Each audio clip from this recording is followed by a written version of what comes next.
tu veux commencer à investir ou tu as déjà commencé, mais tu trouves que ton patrimoine n'est pas assez organisé, tu dois donc travailler sur ton allocation d'actifs. Dans cette vidéo, je vais te montrer 5 points généraux qui te permettront de savoir vers quelle allocation d'actifs te diriger. Reste bien jusqu'à la fin où je te dévoilerai une astuce à connaître pour ne pas stagner avec ton allocation d'actifs définie. Tu peux liker la vidéo, la partager et n'hésite pas à me poser tes questions en commentaire. Je suis Nico de Gérer son patrimoine. Ici, je t'apprends à investir correctement et à construire ton patrimoine.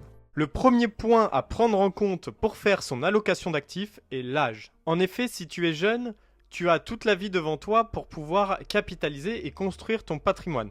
Ici, on est dans la phase de capitalisation. Donc pour construire ton patrimoine, tu vas avoir besoin de rendement. Et on sait que plus le rendement est important, plus le risque l'est également. Il n'existe pas d'investissement avec des forts rendements et des risques peu présents. On définit en général le risque par la volatilité d'un actif. Mais on va voir que le risque est lié à la volatilité, mais également au temps de détention de l'actif. En effet, quand on regarde ce schéma, on peut voir l'amplitude des rendements de 3 classes d'actifs de 1802 à 2001. Ici, on a 3 classes d'actifs, donc les actions, les obligations et les actifs monétaires. En abscisse, donc en bas du diagramme, on a la période de détention en années, donc on voit 1, 2, 5, 10, 20 et 30 ans. Et ensuite, en ordonnée, on a les rendements. Et les bâtons représentent donc l'amplitude des rendements d'une classe d'actifs en fonction de la durée de détention. Donc ici, pour représenter la classe d'actifs des actions, à chaque fois, c'est le bâton le plus à gauche. Quand on a une période de détention de 1 an, on voit que l'amplitude du rendement des actions va de plus de 60% à plus de moins 30%. Si on met donc 100 €, il est difficile de prévoir dans l'année si on va se retrouver avec 160 € ou si on va se retrouver avec 70 €. En revanche, dès qu'on passe sur la classe d'actifs des obligations, voire même du monétaire, on voit que l'amplitude diminue. C'est pour ça qu'on dit que les obligations sont moins risquées que les actions et que le monétaire est la classe d'actifs la moins risquée puisque on voit évidemment ici que l'amplitude est la plus faible. Donc à court terme, on a plus de visibilité en plaçant son argent sur du monétaire que sur des actions. Mais nous, ce qui va nous intéresser, c'est quand même le rendement et faire croître son capital. Et on voit qu'à long terme, dès qu'on dépasse les 10 ans, voire même les 15 ans, la classe d'actifs la plus sûre pour gagner de l'argent sur le long terme, c'est les actions.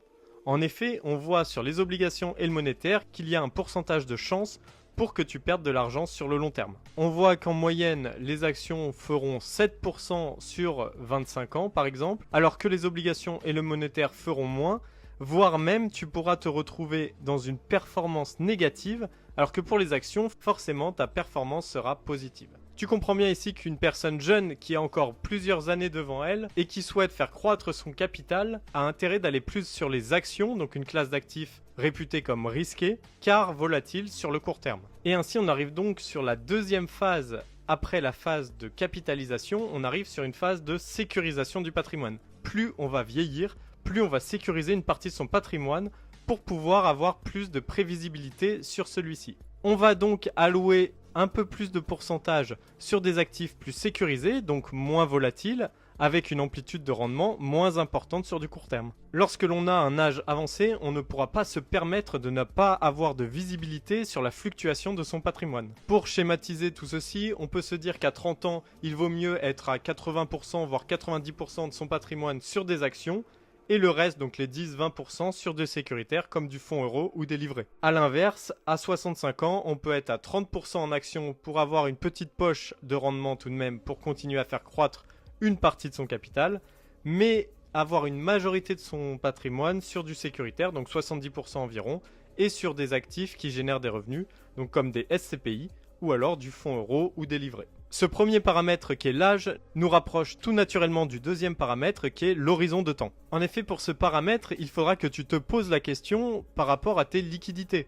Par exemple, si tu détiens plusieurs dizaines de milliers d'euros sur des livrets ou sur des comptes non rémunérés et que tu commences à vouloir placer cet argent, est-ce que tu vas utiliser la totalité de cet argent et placer sur un investissement potentiellement volatile mais avec du rendement sur le long terme? Par exemple, est-ce que tu vas placer la totalité de cet investissement sur des actions que tu vas devoir détenir plus de 8 ans voire 10 ans? Ou est-ce que tu vas allouer une petite partie sur des actions et une autre partie sur un investissement moins volatile, moins risqué, comme par exemple sur des obligations ou sur de l'or, etc.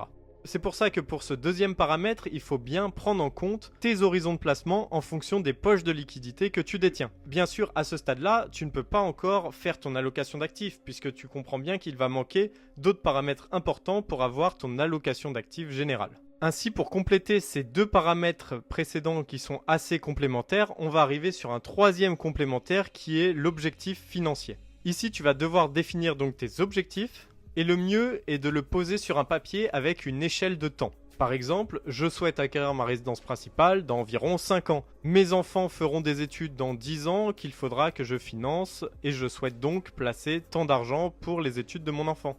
Ou encore, je compte me marier dans à peu près 3 ans, je compte prendre ma retraite dans environ 25 ans, etc. Tous ces objectifs financiers doivent être notés et le plus possible anticipés. Bien sûr, tu ne peux pas anticiper toute ta vie, mais il faut quand même avoir une vision assez globale sur le chemin que tu vas parcourir, car si tu anticipes ceci, tu vas pouvoir faire tes placements en connaissance de cause. Par exemple, si ton objectif de retraite est dans 25 ans, mais que tu souhaites organiser un grand mariage dans 3 ans, tu ne vas pas placer toutes tes économies sur des actions qui pourront être plus volatiles sur un horizon de temps 3 ans, comme on l'a vu précédemment. En revanche, tu pourras en placer une partie sur un horizon de temps 25 ans, puisque sur 25 ans, ton capital aura augmenté grâce à ton placement sur les actions. Et donc dans ce cas, si dans 3 ans tu souhaites te marier, il va falloir que tu alloues une partie de ton capital sur des actifs un peu plus sécurisés, mais c'est-à-dire surtout moins volatiles sur 3 ans. Donc pourquoi pas placer par exemple sur des obligations, sur du monétaire, du fonds euro ou des livrets rémunérés. Réussir une allocation d'actifs, c'est également, on le voit, avoir des poches patrimoniales en fonction de ses objectifs court, moyen et long terme. On parle d'horizon de temps court terme de 0 à 3 ans, moyen terme de 3 à 10 ans et long terme à plus de 10 ans. Jusque maintenant, tu vois qu'on est quand même plutôt généraliste. C'est-à-dire qu'on a commencé avec l'âge. Donc, si on s'arrête sur cet aspect, toutes les personnes de 25-30 ans auront la même allocation d'actifs. Ensuite, on a resserré l'entonnoir pour arriver sur l'horizon d'investissement et également les objectifs financiers. Donc ici, on va pouvoir différer les allocations d'actifs même si les personnes ont le même âge, puisque ces personnes n'auront pas forcément les mêmes objectifs financiers et les mêmes objectifs de vie tout court. Cependant, avec ces objectifs financiers et ces objectifs de vie, on retrouve souvent le même type de schéma pour les personnes qui ont à peu près le même âge. Mais pourtant, on se rend bien compte que, en fonction des personnes, elles n'ont pas forcément la même allocation d'actifs, et ça c'est lié aux autres critères que l'on va voir ensuite. Tout d'abord, le quatrième critère, c'est le profil de risque. Tu peux être jeune, donc avoir du temps devant toi, avoir des objectifs financiers standards, mais détester voir ton portefeuille chuter. Dans ce cas, l'allocation d'actifs que j'ai pu évoquer en exemple au début de la vidéo, avec 80% d'actions pour une jeune personne, ne sera pas forcément adaptée à ton profil. En effet, tu auras peut-être un profil un peu plus prudent si tu n'aimes pas voir chuter ton portefeuille, donc tu vas devoir diminuer ton exposition à un marché volatile sur le court terme comme les actions. A l'inverse, une personne dynamique retrouvera l'exemple que j'ai donné en début de vidéo avec la majorité exposée sur des actions. Mais là, c'est pareil, imagine que ton profil de risque est dynamique et que tu as des objectifs financiers court terme, il va falloir faire attention et quand même bien adapter ta stratégie à tes objectifs financiers. Et enfin, le dernier point à prendre en compte pour bien adapter ton allocation d'actifs à ton profil, c'est d'analyser ta situation financière actuelle. On va prendre déjà ta situation professionnelle. Si tu es salarié avec des revenus stables, tu peux te permettre peut-être un peu plus de risques. En revanche, si tu es en freelance ou entrepreneur, tu comprends bien qu'avoir des revenus réguliers sera plus compliqué. Et si en plus tu viens tout juste de commencer ton activité, tu n'auras pas la même vision qu'un entrepreneur qui développe son business depuis plusieurs années. Ainsi, même si tous les voyants sont au vert pour avoir une allocation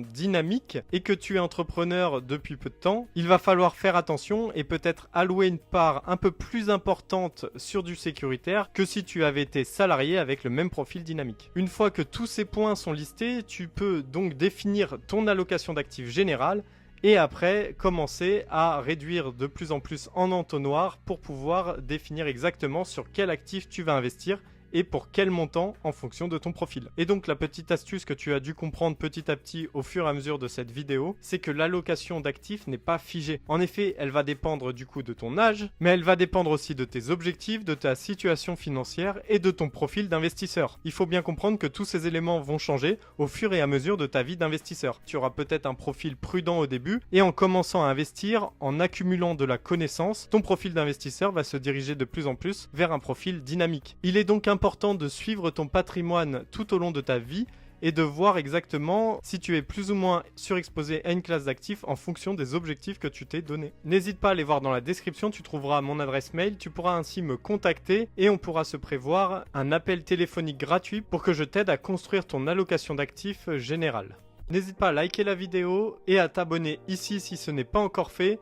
Tu peux également aller voir la dernière vidéo juste ici. Je te dis à la prochaine et surtout prends soin de tes investissements.